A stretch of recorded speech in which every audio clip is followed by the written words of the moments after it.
Abra a Bíblia, por favor, em Gênesis, capítulo 1, versos 1 e 2. E nesta ocasião eu quero iniciar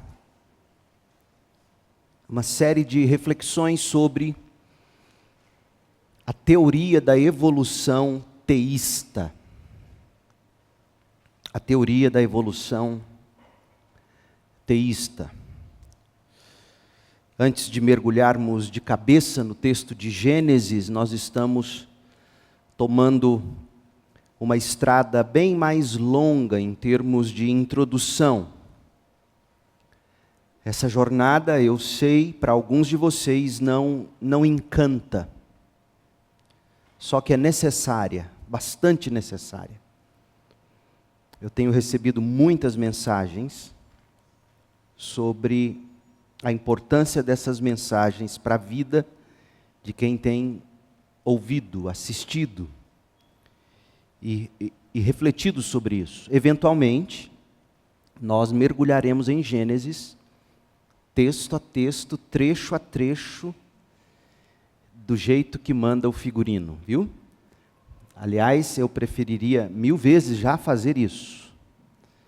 Mas, iniciando uma série em Gênesis, como a que estamos iniciando, sendo Gênesis o livro das origens de todas as coisas, da vida, do universo, do ser humano, a origem do casamento, a origem da família, a origem das sociedades, a origem do mal, a origem da aliança de Deus com o povo. Eu entendo em face disso e de tudo o que tem sido ensinado e pregado nas escolas, nas universidades, é fundamental que a gente reflita isso. E sim, eu sei, essas primeiras mensagens mais se parecem, ou de fato são, palestras do que sermões, eu sei disso. E você que nos visita, saiba que não é assim que a gente prega domingo após domingo. Mas nós mantemos uma dieta equilibrada e a gente precisa estudar esses temas. A teoria da evolução teísta. Eu vou explicar o que é isso. Mas antes leia comigo Gênesis 1, versos 1 e 2. No princípio, Deus criou os céus e a terra. A terra era sem forma e vazia. A escuridão cobria as águas profundas. E o Espírito de Deus se movia sobre a superfície das águas. A teoria da evolução, gente, ela se tornou o credo que está sendo pregado. A verdade absoluta que está sendo apresentada. A teoria da evolução é o dogma, a doutrina certa e indiscutível nas escolas e nas universidades do Ocidente. Falar em outros termos é não falar de um modo científico, vão nos dizer. Esse, portanto, é o dogma, a teoria da evolução, é a doutrina, é literalmente a pregação nas escolas e nas universidades. O Brasil não está fora dessa doutrinação.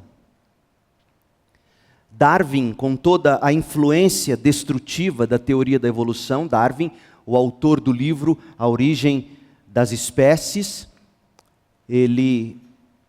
a influência dele destruiu, arrebentou com o pensamento moderno.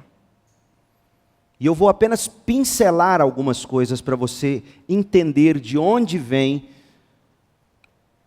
tudo o que nós temos assistido, e espero, de sua parte, assistido com espanto, com perplexidade. A que ponto chegamos? Que mundo é esse no qual nós estamos vivendo? Tudo isso fruto da teoria da evolução de Darwin. sendo o exemplo mais extremo o nazismo na Alemanha. O nazismo na Alemanha nada mais é do que a teoria da evolução levada às suas últimas consequências coerente na sociedade. Pensem comigo, e me perdoem se me faço repetitivo, mas é necessário. Eu estou aqui me valendo de observações tecidas por Wayne Grudem no seu excelente livro, a segunda edição de Teologia Sistemática, capítulo A Criação. A Criação. Pense comigo, reflita. Se efetivamente a vida não foi criada por Deus, gente, se os seres humanos em particular não foram criados por Deus e não prestam contas a Deus, se os seres humanos são meramente o resultado de acontecimentos aleatórios no universo, que é o que diz a teoria da evolução, qual é então o significado da vida humana? Essa é uma pergunta muito séria que os evolucionistas precisam com coerência responder. Somos apenas o resultado da soma de matéria, mais tempo, mais chance, como dizem eles? Porque se somos apenas o resultado da soma de matéria, mais tempo, mais chance, ou destino, ou possibilidade, e aí nesse caso, chance, destino, se torna Deus. Se somos apenas isso, qual é o significado da vida humana? Imaginar que temos alguma importância eterna, imaginar que realmente qualquer importância exista nesse universo imenso, é simplesmente ilusório, se você abraça a teoria da evolução. Uma teoria, uma reflexão franca sobre essa teoria deveria levar as pessoas a um profundo senso de desespero, que, aliás, é a conclusão sincera de duas grandes filosofias do nosso tempo: o niilismo e o existencialismo. Os filmes de Woody Allen são todos eles niilistas, existencialistas, para você ter uma ideia. O niilismo, ele ensina a aniquilação da existência, existência sem sentido. Se você é um filósofo coerente, levando em consideração o fato de que somos resultado de matéria, mais tempo, mais chance, qual o significado da vida humana? É tudo sem sentido. O existencialista, que é outra grande filosofia, deriva-se inclusive em alguns aspectos do niilismo. O existencialismo diz que a existência, ou a sua experiência, define você. O existencialismo vai dizer que o que define você não é a sua essência, ou seja, homem e mulher criados à imagem e semelhança de um Deus bom, de um Deus pessoal. Essa é a sua essência. Ser humano criado à imagem e semelhança de um Deus pessoal, de um ser bom, sábio, todo-poderoso, santo. O existencialismo diz não é a sua essência que define você. Não é você ter nascido com órgão reprodutor masculino que define você. Não é você ter nascido com órgão reprodutor feminino que define você. O que define você não é a sua essência biológica. O existencialismo diz que o que define você é a sua existência, é a sua experiência. Você acha que isso está longe? O menininho pergunta para o coleguinha na escola: você é homo ou heterossexual? Ele diz: eu sou heterossexual. Isso é história verídica, não estou inventando. Ouvi recentemente sobre o caso. E o amiguinho que ouve o outro dizer que é hétero, o amiguinho vira e pergunta para ele: como é que você sabe que você é hétero? Você nunca experimentou. Isso é existencialismo. E aí, quando o pastor se preocupa em trazer isso aqui, alguns ficam: mas o que esse pastor está falando? Prega a Bíblia. Vira e mexe, a gente tem que ensinar as pessoas, as crianças sobretudo, que o que nos define não é a nossa experiência, não é a nossa existência, o que nos define é a nossa essência biológica, espiritual, moral. Somos criaturas de um Deus santo, pessoal, justo, amoroso, todo sábio, todo poderoso.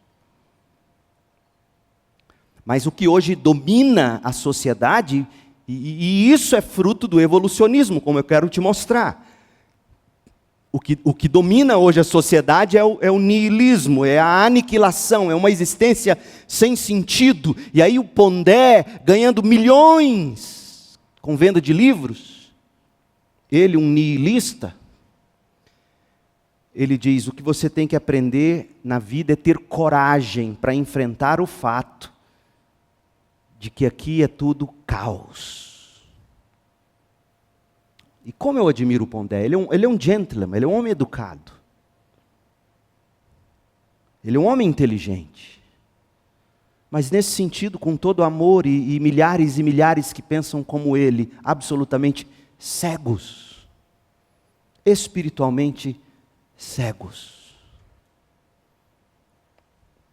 Além disso, se tudo na vida, pense comigo, evolucionismo, se tudo na vida pode ser explicado pela teoria da evolução, independentemente de Deus, se não há Deus que nos criou, ou pelo menos se não podemos saber com certeza qualquer coisa sobre Deus, então não há um juiz supremo diante de quem nós somos moralmente responsáveis. E aí o que impera é o caos. Se não há um Deus, se não há um Criador a quem devemos contas, não há absolutos morais na vida humana. E as ideias morais das pessoas não passam de preferências subjetivas de classes dominantes, como a gente escuta hoje, meu povo. Acorda! É fruto do evolucionismo. Essa sua moral judaico-cristã, vão dizer: mas eu não creio em Deus, então eu tenho a minha moral, as minhas preferências. E aí você pergunta: como você define a sua moral? E eles dizem: pelo que eu sinto. Existencialismo. Esse mundo não faz sentido, eu tenho que com coragem assumir quem eu sou, quem eu quero. O que é isso? Niilismo. A moral não passa de preferência subjetiva de classes dominantes. Talvez boas para os brancos de classe média, vão dizer. Mas não devem ser impostas aos outros. E aí você ouve o tempo todo, por exemplo, nos movimentos pró-aborto, oriundos do feminismo, o que mais se ouve nas frases de efeitos, ou o que se ouve como frase de efeito, são coisas do tipo: não imponha o seu credo sobre o meu corpo. Não há juiz absoluto. Meu corpo, minhas regras. Não imponha isso sobre o meu corpo.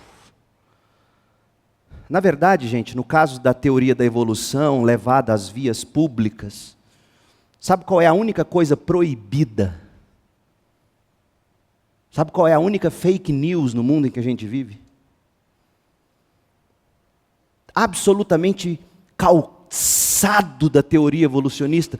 A única coisa proibida é você afirmar que você sabe que certas coisas são de fato certas e outras são de fato erradas. Isso é proibido hoje. Não se diz isso. É absolutamente proibido dizer isso. É incivilizado.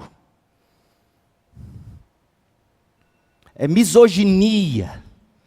É racismo, é homofobia. A única coisa proibida é você dizer que há um juiz no universo, que, a propósito, é o Criador de todas as coisas, e que, portanto, Ele estabeleceu o que é certo, o que é errado, o que é pecado, o que é puro e bom. Dizer isso é proibido. Vai te custar a liberdade, vai te custar o perfil na rede social, vai te custar processos. Essa é a única queixa comum hoje. Essa é a maior queixa que os cristãos sofrem hoje. E mesmo cristãos, e eu digo cristãos aqui entre aspas, dizem isso. Não imponha seu credo aos outros. Há mais uma consequência nefasta decorrente da teoria da evolução. Se os processos inevitáveis da seleção natural continuam a trazer melhorias nas formas de vida na Terra por meio da sobrevivência dos mais aptos, dos mais fortes, como diz Darwin, a pergunta honesta, isso aqui não é piada. Se a seleção natural, tempo, matéria, tempo e acaso, se a seleção natural vai cuidando de manter vivas espécies mais fortes, mais aptas, isso é teoria da evolução, isso é darwinismo. A pergunta honesta: por que a gente deveria atrapalhar esse processo evolutivo quando a gente forma médicos, cientistas, para cuidar dos mais fracos, dos mais doentes, dos menos aptos? Por que não deixá-los morrer? Já que é a seleção natural da espécie para que raças melhores sobrevivam. E aí qualquer resposta que te derem já virá carregada de alguma moral. E a pergunta honesta que esse evolucionista deveria responder é: de onde vem essa sua moral? Evoluiu da matéria? Gente, honestamente, se o mais forte tem que sobreviver, para que vacina? Para que vacinar de Covid? Morra os fracos, vivam os que sobrevivem ao vírus. Por que antibióticos? Por que analgésicos? Por que antidepressivos? Por que imunossupressores? Por que anticorpos monoclonais? Não seria melhor deixar os mais fracos morrerem, sem eles reproduzirem? Porque mais fraco reproduzindo mais fraco, vai atrapalhar o processo evolutivo. E a gente nunca vai chegar àquela raça superior. Na verdade, gente, Karl Marx, Nietzsche, Hitler, todos e tantos outros justificaram a luta de raças, a luta de classes, com base na teoria da evolução de Charles Darwin. Todos. Marxismo, comunismo, socialismo, todos os ismos hoje professados como credo religioso. Credo religioso é fruto da teoria da evolução de Charles Darwin. Outra coisa séria: se os seres humanos estão continuamente evoluindo para melhor, e aqui afeta a nossa fé, presta atenção, se nós estamos evoluindo para melhor, então a sabedoria das gerações passadas, anteriores, em particular a sabedoria das crenças religiosas, sobretudo a fé judaico-cristã, se tudo evolui, provavelmente essas crenças, essa sabedoria antiga, não é tão valiosa quanto o pensamento, entre aspas, científico ou social moderno. É isso que eles dizem. Eles vão dizer, não, isso é coisa antiga. Usavam a religião para explicar o mundo numa época quando a ciência não conseguia dar respostas. Então, já que hoje temos ciência, para quê? Para que acreditar em Deus? Para que impor esses credos? Para que buscar esses conselhos dos antigos? O efeito da evolução darwiniana sobre a opinião de muitas pessoas, no que diz respeito à confiabilidade da Bíblia, tem sido bastante negativa, ainda mais. Teorias sociológicas, teorias psicológicas contemporâneas, que enxergam os seres humanos simplesmente como formas mais desenvolvidas de animais, são mais um resultado do pensamento evolucionista. Por exemplo, uma criança birrenta.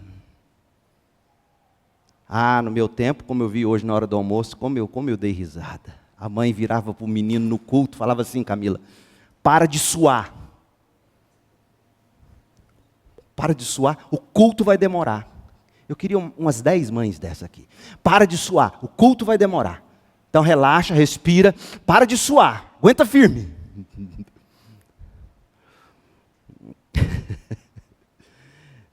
Meu povo, o menino dá birra no shopping, dá vontade de pegar a mãe e o pai, levar no banheiro e ensinar com o cacetete do segurança. Ensinar os pais, não o menino.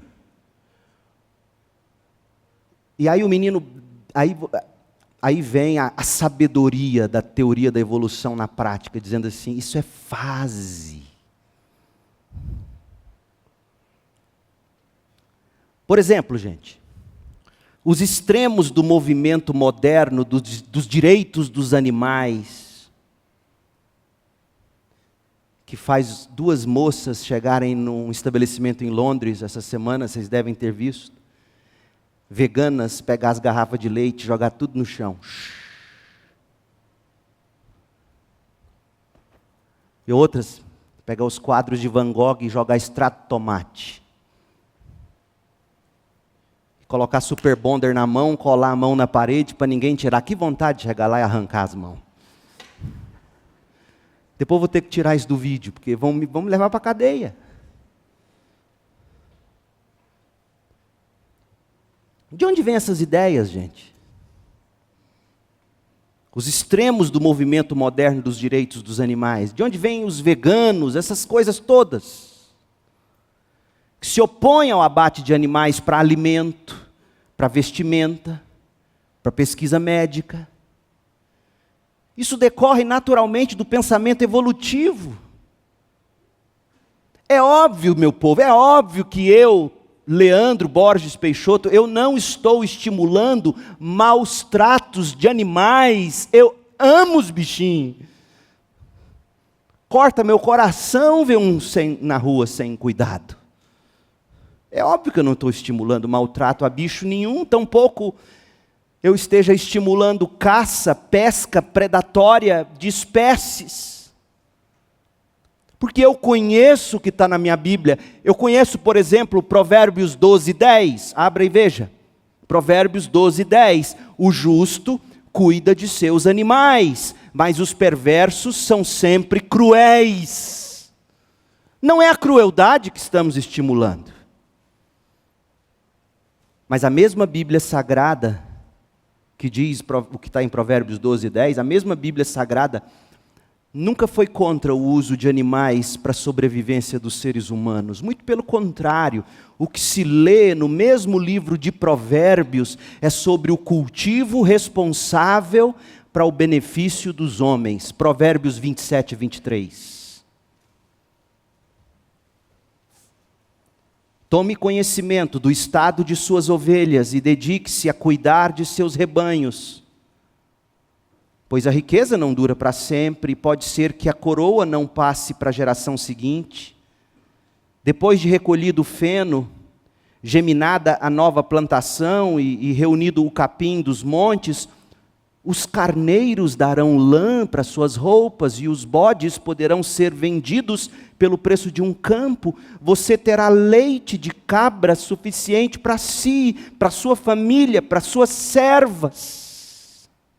É a mesma Bíblia que diz, não seja cruel com os bichinhos, mas diz, use a lã, beba o leite, coma a carne. E eu digo, glória a Deus. Você já comeu um queijo de cabra? Estou com água na boca. Um queijo de cabra. Meu Deus do céu. Mussarela de búfala.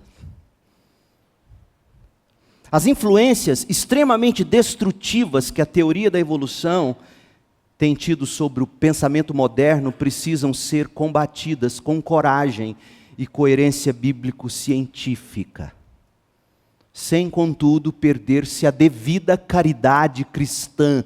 Nós, por termos a verdade, por conhecermos a verdade, não podemos nos tornar antipáticos, cínicos. Nós temos que, com coragem, com coerência, combater sem perder a caridade. Esse é o grande desafio. É o que nós estamos tentando fazer nesta longa, mas necessária introdução ao nosso estudo no livro de Gênesis. Na semana passada, nós argumentamos que a gente está em busca de uma estrutura bíblica de pensamento para encarar e enfrentar esta situação. Nós dissemos que a teoria da evolução não é a única teoria vigente. O evolucionismo é apenas a visão dominante e, portanto, é a visão com a qual qualquer discussão sobre a teoria das origens deve começar. O evolucionismo. Pois bem, a evolução ateísta, que é a evolução de Darwin, ateísta, evolução sem Deus, evolução teísta, evolução com Deus. A evolução ateísta, ela não é para os cristãos uma teoria possível para se explicar as origens da vida e do universo. Porque a gente leu Gênesis 1, versos 1 e 2. No princípio, Deus criou os céus e a terra era sem forma e vazia, o Espírito de Deus pairava sobre a face do abismo. Nós não cremos na teoria da evolução ateísta, mas não se pode descartar a teoria da evolução ateísta apenas porque ela é ateísta. Entendeu? A gente não descarta a teoria da evolução simplesmente porque a teoria da evolução ignora Deus, tenta matar Deus, o que em si já é um problemão. A gente descarta a teoria da evolução também porque o modelo evolutivo não passa pelo crivo da própria ciência. Semana passada nós apresentamos alguns poucos argumentos, mas me permitam recapitulá-los e acrescê-los de algumas objeções científicas à teoria da evolução, ou teoria darwiniana de evolução. Mas antes eu quero fazer alguns esclarecimentos importantes. Primeiro, o que são teorias puramente seculares? Porque a gente fala isso, lá na faculdade eles estudam teorias puramente seculares. O que são teorias puramente seculares sobre a criação? São teorias inconsistentes com o ensino da Bíblia.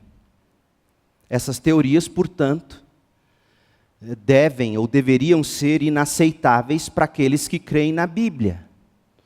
Uma teoria secular é qualquer teoria da origem do universo e da origem da vida que não vê Deus como ser infinito, pessoal, responsável pela criação direta e ativa do universo por um designer inteligente.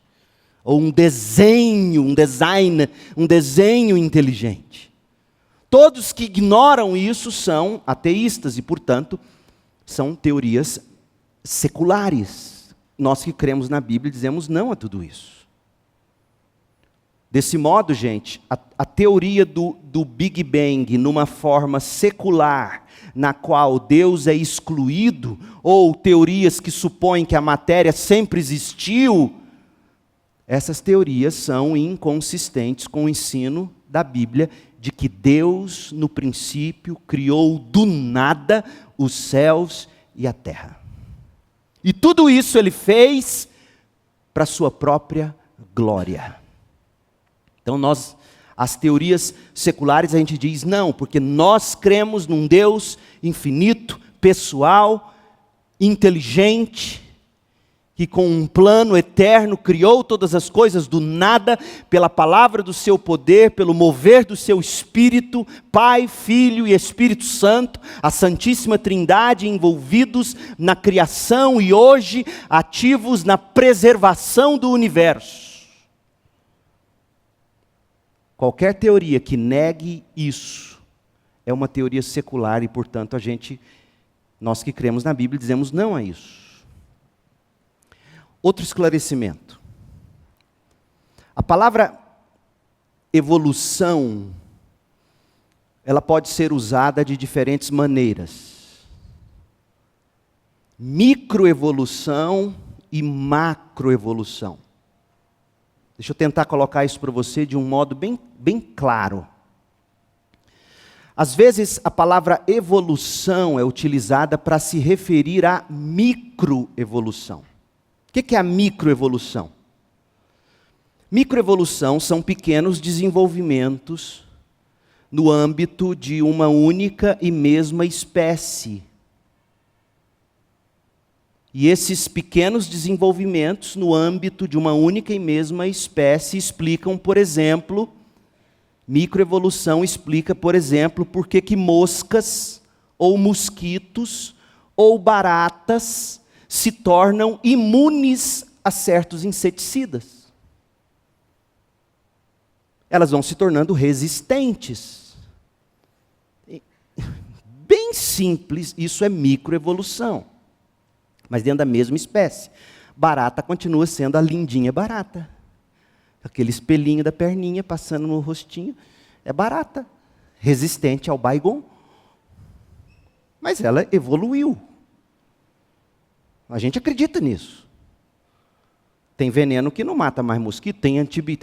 Existem certas bactérias que resistem a antibióticos. Ou porque os seres humanos ficam mais altos, mais baixos, 1,68. Microevolução, literalmente. Mas eu continuo sendo um homo sapiens, um ser humano, criado em mais semelhança de Deus. Eu tenho 1,68 m, muito bem resolvido. Uns têm tons de cabelos diferentes, uns são loiros, outros cabelo castanho, cor diferente de pele, tipo diferente, textura diferente de cabelo. Mulher tem cabelo liso, vai lá e faz babyliss, enrola o cabelo. É um negócio impressionante. Ela tem o cabelo enrolado, ela vai lá e faz chapinha, alisa o cabelo. Contente-se com a microevolução. Ou, microevolução, se desenvolvem rosas diferentes cores de rosas, variedades diferentes de rosas. Inúmeros exemplos de microevolução são evidentes hoje, e ninguém nega que exista. Tem um livro que você precisa dar para o seu filho ler e ler com ele, do Philip Johnson, pela editora Cultura Cristã. O livro se chama Darwin no Banco dos Réus. Livraço. Você precisa ler esse livro. Ele salienta no livro que alguns estudos frequentemente reivindicam como evidências, aquilo que eles vão chamar de evidências da evolução, na verdade é apenas diferenças populacionais temporárias da mesma espécie, sem qualquer mudança genética, portanto, microevolução. Nenhuma mudança evolutiva teria ocorrido. O que realmente houve foi microevolução no âmbito da mesma espécie. Ou seja, mariposas brancas e pretas, mas ainda mariposas.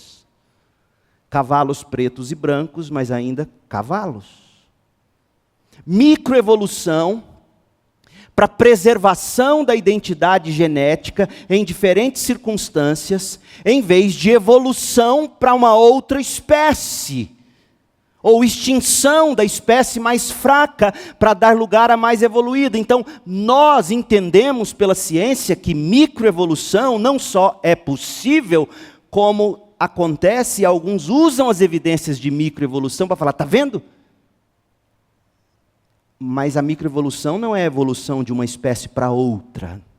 Não é chimpanzé virando ser humano. Isso se chama macroevolução. E aí a macroevolução não passa no critério científico. Então, a questão é, o sentido dado ao termo evolução é geralmente, no contexto da discussão de teorias de criação ou de evolução, chimpanzé que virou ser humano.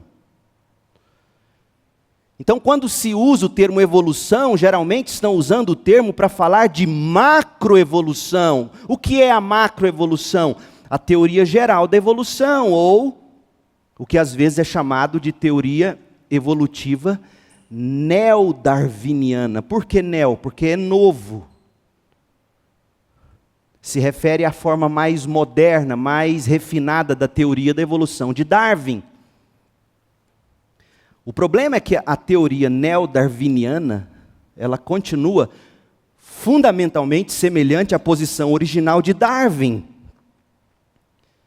com pequenos apenas refinamentos e modificações devido, óbvio, a mais de 100 anos de pesquisas desde o livro de Darwin. Na teoria da evolução darwiniana moderna, a história do desenvolvimento da vida é bem diferente de microevolução. A história do desenvolvimento da vida, na teoria de Darwin, a macroevolução é mais ou menos assim.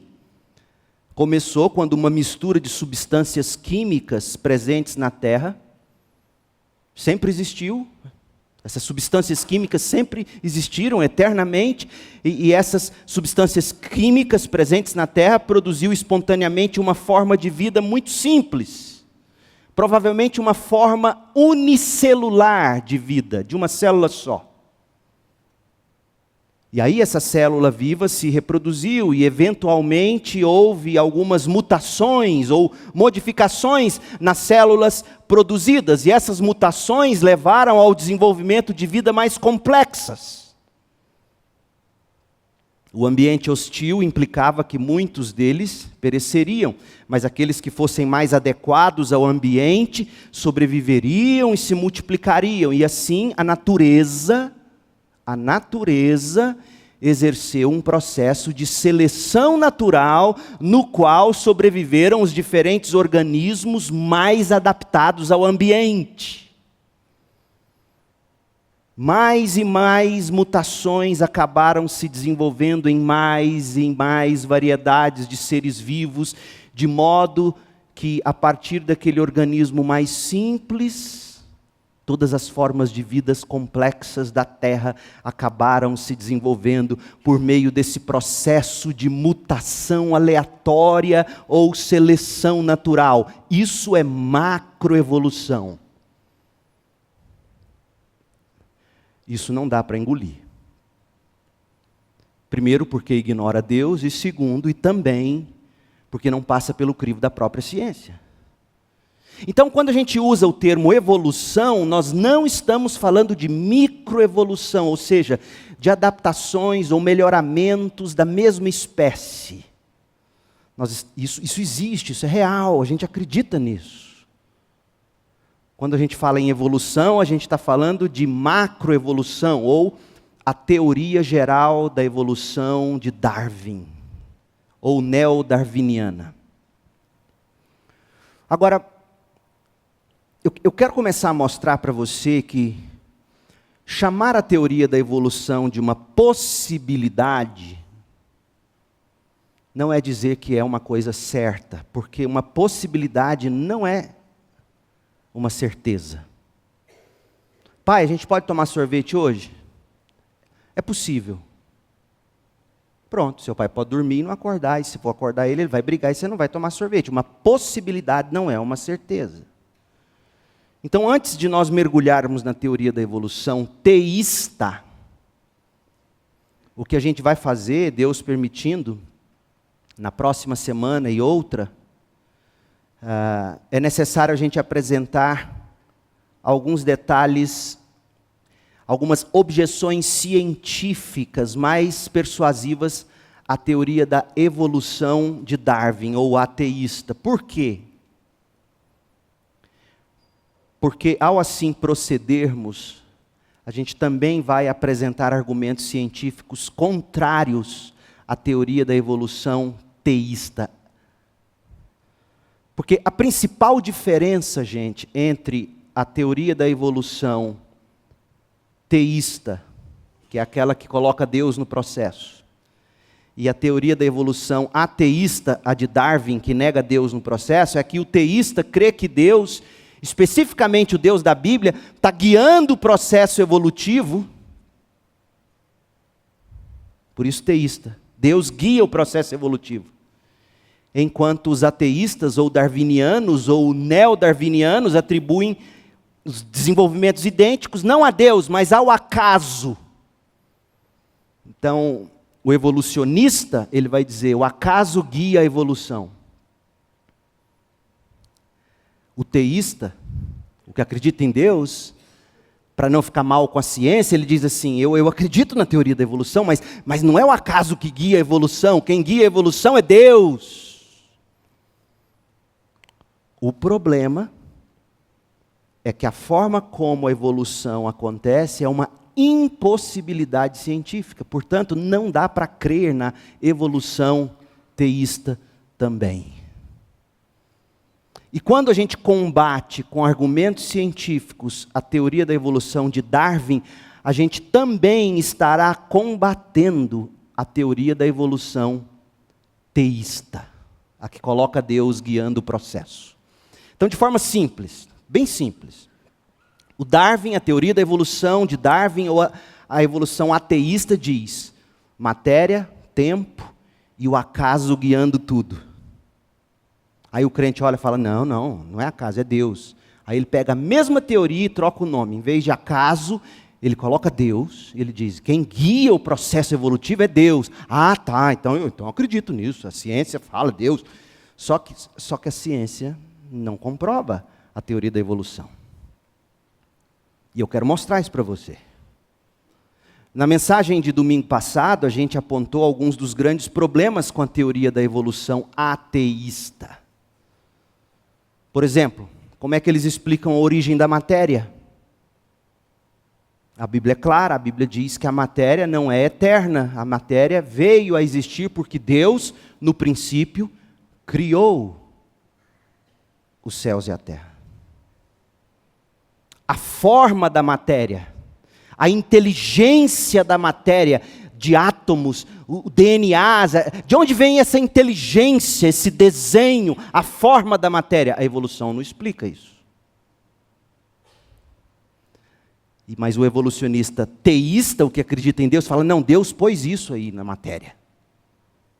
Só que a pergunta é, antes de falar que Deus pôs isso, a pergunta coerente é, a evolução em si, com Deus ou sem Deus, Ela é uma possibilidade? Porque se ela não é uma possibilidade, você não pode dizer que Deus está conduzindo uma impossibilidade.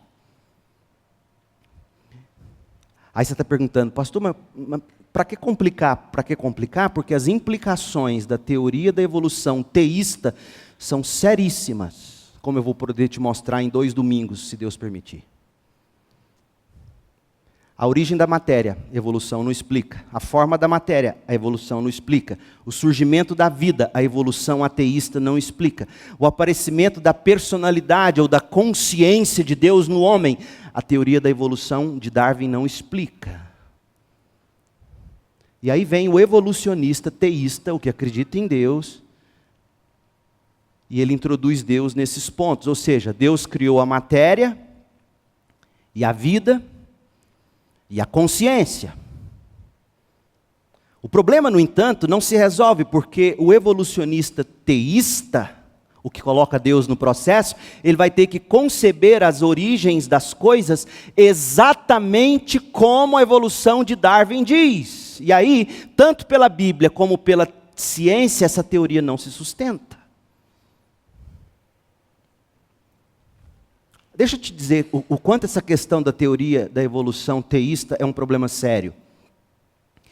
Nomes grandes de peso da teologia reformada, da teologia fundamentalista, da teologia evangélica, nomes grandes veem a teoria da evolução teísta como uma possibilidade. Por exemplo, um dos meus grandes heróis da teologia reformada, Benjamin B. Warfield, B.B. Warfield, ele não era evolucionista teísta, o grande teólogo de Princeton, ele não era, mas ele via uma possibilidade na evolução teísta. Por isso eu digo, uma possibilidade não é uma certeza.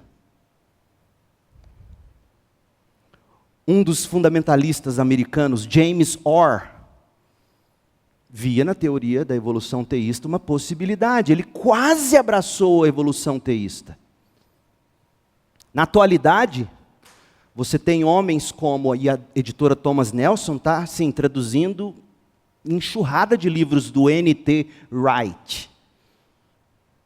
Ele é um evolucionista teísta. E eu vou ler coisas que ele escreveu para vocês aqui, que você fala, meu Deus, não pode vir da boca de um homem que acredita em Deus. John Walton, outro grande teólogo do Antigo Testamento, vivo, ele meio que abraça a teoria da evolução teísta. Então, nós estamos lidando com gente grande também, só que há pessoas muito sérias que também dizem, isso é uma impossibilidade, uma possibilidade não é uma certeza. Portanto, gente, é justo também dizer que enquanto alguns bons crentes veem razões para se apoiar no evolucionismo teísta, outros cristãos bons rejeitam essa abordagem. Por quê? Porque é uma impossibilidade científica e acarreta problemas teológicos imensos, como eu vou mostrar para vocês nas próximas mensagens. Um dos que rejeitam a evolução teísta é Davis Young, cuja posição é a teoria da criação progressiva, que é a que eu abraço. Teoria da criação progressiva. Outro que defende a teoria da criação progressiva, Wayne Grudem, teólogo batista, um cérebro brilhante da atualidade. Davis Young, ele escreveu contra a evolução teísta, dizendo o seguinte, a evolução teísta conduz, abre aspas, logicamente e em última análise, à morte da fé genuinamente bíblica. Fecha aspas. O livro de Davis Young sobre a criação e o dilúvio foi escrito em 1977. Desde então, é difícil, até hoje, difícil combater o livro desse homem. Ele traz um capítulo no qual a evolução teísta é especificamente estudada. E sabe como ele chama a evolução teísta? Uma casa construída sobre a areia.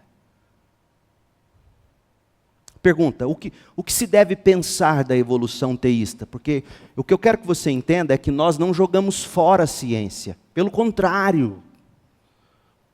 Mas vamos ver os pontos positivos, tá? Os pontos positivos da evolução teísta. Positivamente falando, deixe-me destacar 2 pontos em favor da evolução teísta. Primeiro, e todo crente tem que crer nisso, isso é um princípio agostiniano, grande teólogo da igreja, Agostinho de Hipona. Primeiro princípio, o primeiro ponto positivo: a verdade é verdade onde quer que a verdade seja encontrada. A verdade é a verdade, inclusive na ciência.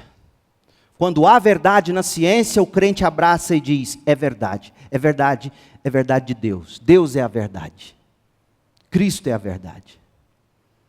Então, se a evolução é verdadeira, como os evolucionistas acreditam, e se a Bíblia também é verdadeira, logo, algo na visão dos evolucionistas teístas deve ser verdadeira. Agora, veja bem, não significa que a evolução seja verdadeira.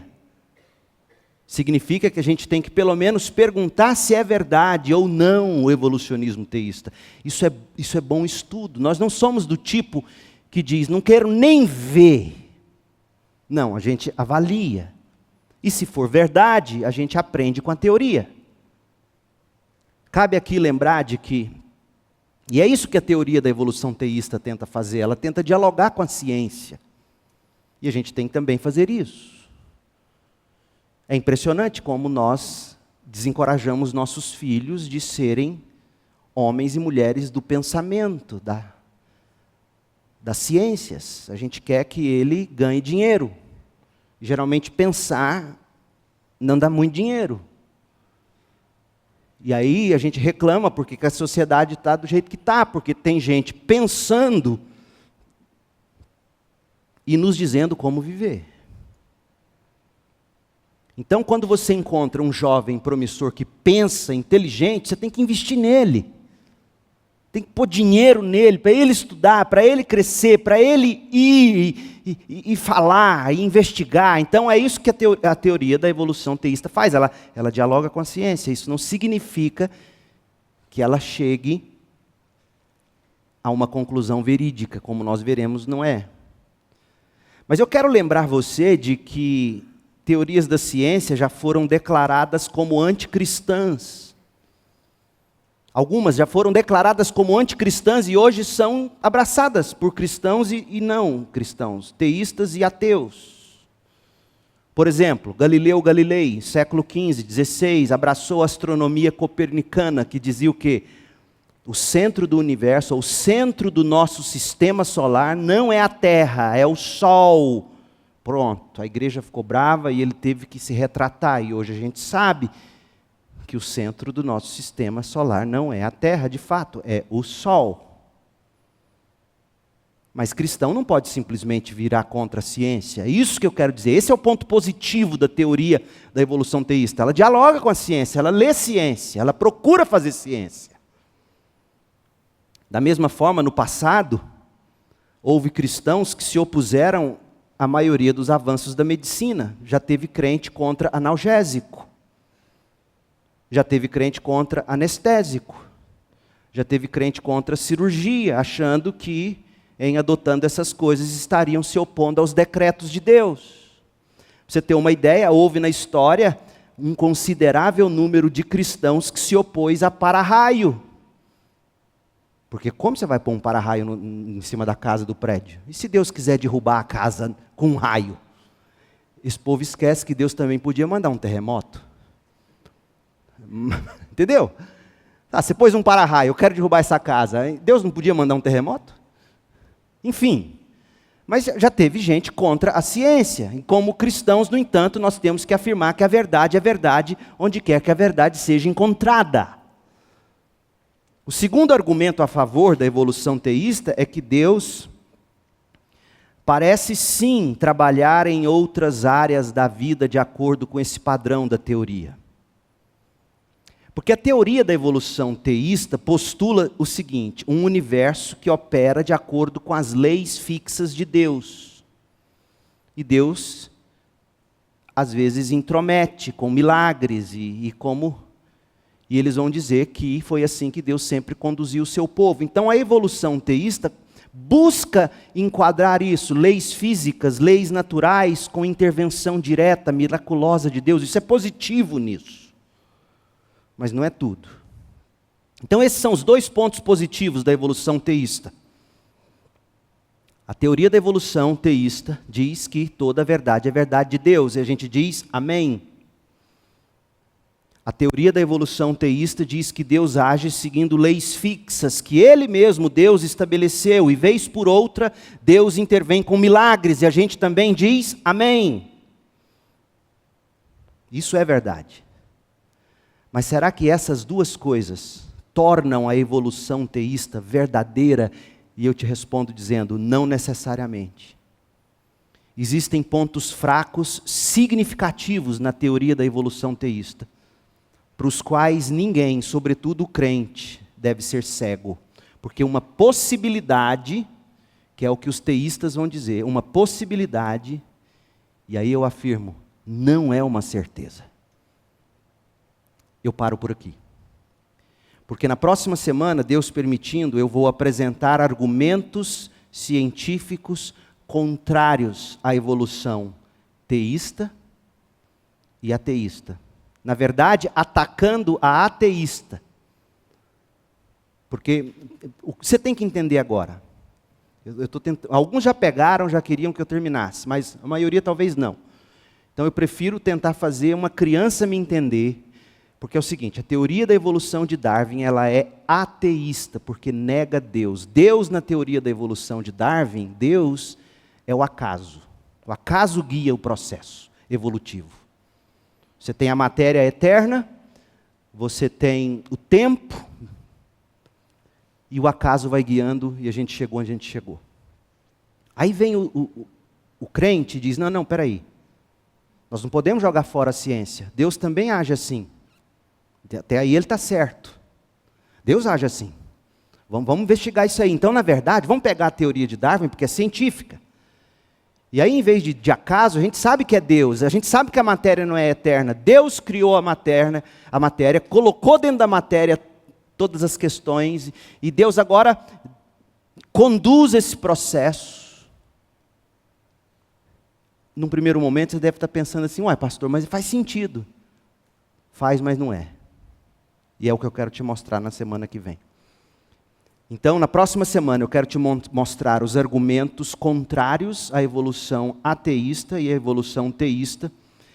Eu vou te mostrar as diferenças entre o chimpanzé e o ser humano. Coisa impressionante. Impressionante. Eu olho para o Itamar e quase fico pensando que a gente veio do chimpanzé. Mas não é bem assim, né, Itamar? É bem diferente de você. Você é muito melhor que o chimpanzé. E aí, mostrando isso, o que eu vou fazer numa outra mensagem, Deus permitindo, é mostrar quais são as implicações teológicas da teoria da evolução teísta. Então, na próxima semana, o que a ciência diz sobre a evolução? A ciência é ciência. O outro lado da ciência, que a escola não mostra, a universidade não fala, mas que tem muitos cientistas bons produzindo coisa excelente. E que mostra que é uma impossibilidade. Visto isso, mostrando que não é cientificamente possível, a gente vai mostrar quais são os problemas teológicos de quem abraça essa teoria. E aí a gente começa a ficar pronto para entrar em Gênesis. Amém ou misericórdia? Amém. Amém. Vamos orar.